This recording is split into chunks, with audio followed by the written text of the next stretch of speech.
اعوذ باللہ من الشیطان الرجیم بسم اللہ الرحمن الرحیم للذین یؤلون من نسائہم تربص اربعۃ اشہر فإن فاؤوا فإن اللہ غفور رحیم صدق اللہ العظیم۔ رب اشرح لی صدری ویسر لی امری واحلل عقدۃ من لسانی یفقہوا قولی رب یسر ولا تعسر وتمم بالخیر آمین یا رب العالمین۔ آج کے سبق میں ہم انشاءاللہ تعالیٰ سورۃ البقرہ کی آیت نمبر 226 کو گرامیٹیکلی انالائز کریں گے۔ آیت آپ سکرین پہ لکھی دیکھ رہے ہیں، تو چلتے ہیں آیت میں استعمال ہونے والے پہلے جملے کی طرف۔ پہلا جملہ ہم وقت کی اس علامت تک بنا لیں گے اور مضمون وہی قسم والا ہی چل رہا ہے، اور جملہ مستانفہ ہے، لا محل لہا من الاعراب کی کیٹیگری میں آئے گا۔ شروع ہو رہا ہے جار مجرور سے اور آگے کوئی فعل نہیں ہے، یعنی میں اسے جملہ اسمیہ ہی بناؤں گا، جملہ فعلیہ نہیں۔ للذین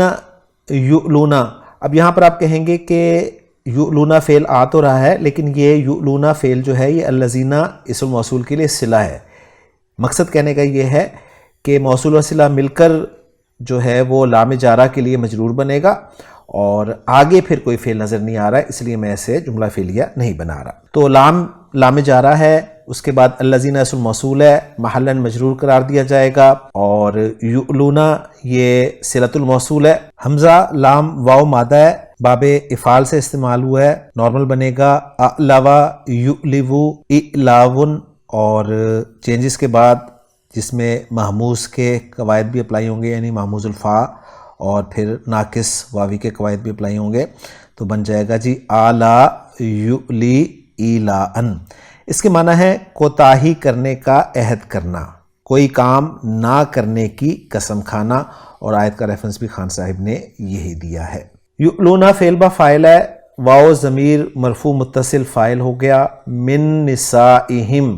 یہ جار مجرور کا مجموعہ ہے جس میں من حرف جر ہے اور نسائہم مجرور ہے، اور مجرور جو ہے وہ مضاف الیہ کا مجموعہ ہے جس میں نساء جو ہے یہ مضاف ہے، اور ہم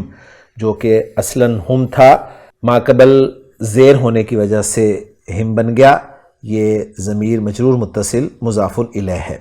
جار مجرور اس کو یؤلون فعل کے متعلق بھی کیا جا سکتا ہے، اور یؤلون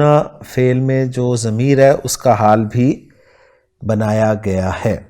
ایک جگہ میں دیکھ رہا تھا کہ ایلا جو ہے اس کا صلہ عموماً علا استعمال ہوتا ہے، لیکن یہاں چونکہ یہ اپنے ضمن میں بعد یعنی دوری کا معنی لیے ہوئے ہے، اس لیے من کے ساتھ متعدی ہے، یعنی من کا صلہ یہاں پر استعمال ہوا ہے۔ بہرحال اگر صلہ کے طور پہ لیا جائے اسے تو یہ متعلق بنے گا فعل کے، ورنہ اس کو ہم حال بنا لیں گے یؤلون فعل میں واو ضمیر مرفوع متصل سے۔ یؤلون فعل اپنے فاعل اور اپنے متعلق سے مل کر جملہ فعلیہ خبریہ ہو کر صلۃ الموصول ہوا الذین اسم موصول کے لیے، اور الذین اسم موصول اپنے صلۃ الموصول کے ساتھ مل کر یہ لام جارہ کے لیے مجرور ہوا، اور لام جارہ اپنے مجرور کے ساتھ مل کر خبر مقدم ہو گیا مبتدا مؤخر کی، اور مبتدا مؤخر جو ہے وہ ہے تربص اربعۃ اشہر،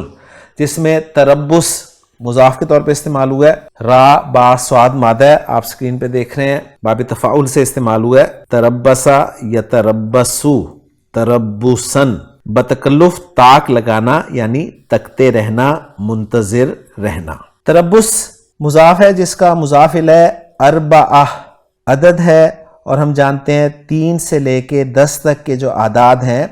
وہ عام طور پہ مضاف الیہ کی ترکیب میں استعمال ہوتے ہیں، لہٰذا اربعہ پھر مضاف ہے جس کا مضاف الیہ اشہر ہے۔ اور یہ آپ کو اچھی طرح معلوم ہے کہ اگر معدود مذکر ہو، یعنی 3 سے 10 تک کی میں بات کر رہا ہوں، اگر معدود مذکر ہو تو عدد مؤنث استعمال ہوتا ہے، اور اگر معدود مؤنث ہو تو عدد مذکر استعمال ہوتا ہے۔ تو یہاں پر معدود مذکر ہے، یعنی شہر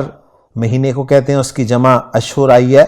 تو شہر مذکر ہے، لہٰذا عدد جو ہے اس کے لیے مؤنث اربعہ استعمال ہوا ہے۔ اور یہ بھی آپ جانتے ہیں کہ 3 سے لے کے 10 تک جو معدود ہے وہ جمع استعمال ہوتا ہے۔ تو بہرحال یہ بالکل واضح ہو گیا، یہ پیچیدہ مرکب اضافی کی کنسٹرکشن بن جائے گی اور یہ پھر ہمارا مبتدا مؤخر بن جائے گا، اور مبتدا مؤخر اپنی خبر مقدم کے ساتھ مل کر جملہ اسمیہ بن جائے گا، اور اس کو ہم مستانفہ پہلے ہی قرار دے چکے ہیں۔ ترجمہ کریں گے کہ للذین یؤلون من نسائہم، ان کے لیے جو قسم اٹھاتے ہیں کہ وہ اپنی بیویوں کے قریب نہ جائیں گے، تربص اربعۃ اشہر، مہلت ہے 4 ماہ کی۔ اور تفسیر میں ذکر کیا گیا ہے کہ بعض لوگ اپنی عورتوں کو ستانے کے لیے قسم اٹھا لیا کرتے تھے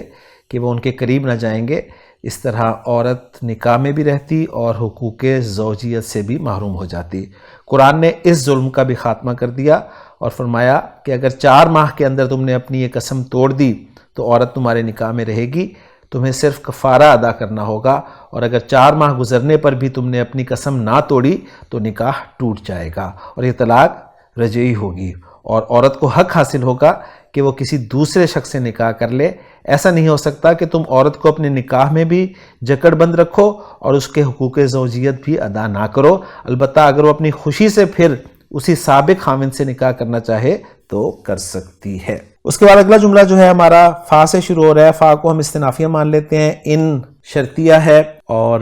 جب بھی ان شرطیہ آتا ہے 2 جملے آپ کو آگے ملتے ہیں ضرور، ایک کو ہم شرط بناتے ہیں، دوسرے کو جواب الشرط بناتے ہیں، تو شرط والا جملہ جو ہے ہم یہاں تک رکھیں گے اور جواب الشرط جو ہے فَإِنَّ اللَّهَ غَفُورٌ رَحِيمٌ کی صورت میں آ جائے گا۔ ان شرطیہ ہے فا او، اسکرین پہ آپ دیکھ رہے ہیں فا یا حمزہ باب ضربہ یضرب سے استعمال ہوا ہے، گویا یہ اجوف یائی بھی ہے اور محموز اللام بھی ہے، تو اوریجنلی بنتا ہے جی فا یا آ یف یی او، اور چینجز کے بعد فا آ یفی او، بالکل اسی طرح جا آ یجیو کی طرح یہ استعمال ہوتا ہے، اور اس کے معنی ہے واپس ہونا، لوٹنا، معنی بھی اس کے سیم ہی ہیں۔ اور جس طرح جا کا جو تیسرا صیغہ تھا جا او ماضی کا، اس میں بھی الف جو ایک آتا ہے عام عربی لکھنے میں وہ قرآن مجید میں نہیں ڈالا گیا، اسی طرح یہاں بھی آپ دیکھ رہے ہیں فاؤ میں بھی جو ماضی کے تیسرے صیغے میں الف عام عربی لکھنے میں آتا ہے وہ قرآن مجید میں یہاں پر نہیں ڈالا گیا، تو یہ بات آپ کے ذہن میں رہنی چاہیے کہ قرآن مجید کا اپنا رسم الخط ہے اور عام عربی جو ہے وہ اپنے رسم الخط کے ساتھ استعمال ہوتی ہے۔ بہرحال فاؤ جو ہے جمع مذکر غائب کا صیغہ ہے، فعل ماضی ہے جس کا فاعل واو ضمیر مرفوع متصل ہے، فعل اپنے فاعل کے ساتھ مل کر جملہ فعلیہ ہو کر شرط ہو گیا، اور جواب الشرط جو ہے وہ آگے آ رہا ہے فا جس میں جزائیہ ہے،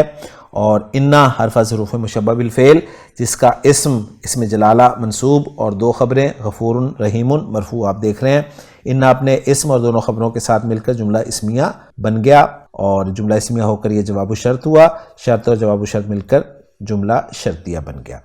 تو الحمدللہ آیت ہماری مکمل ہو گئی، اور اس کا ترجمہ ہم یوں کر سکتے ہیں کہ پھر اگر وہ رجوع کر لیں، یعنی اس مدت میں رجوع کر لیں، تو بے شک اللہ تعالیٰ غفور الرحیم ہے۔ دیکھتے ہیں جی اس آیت کا اتھینٹک ترجمہ۔ للذین یؤلون من نسائہم تربص 4 اشہر، ان لوگوں کے لیے جو اپنی عورتوں سے قسم کھا لیتے ہیں 4 مہینے انتظار کرنا ہے۔ فَإِن فَاؤوا فَإِنَّ اللَّهَ غَفُورٌ رَحِيمٌ، پھر اگر وہ رجوع کر لے تو بے شک اللہ بے حد بخشنے والا نہایت رحم والا ہے۔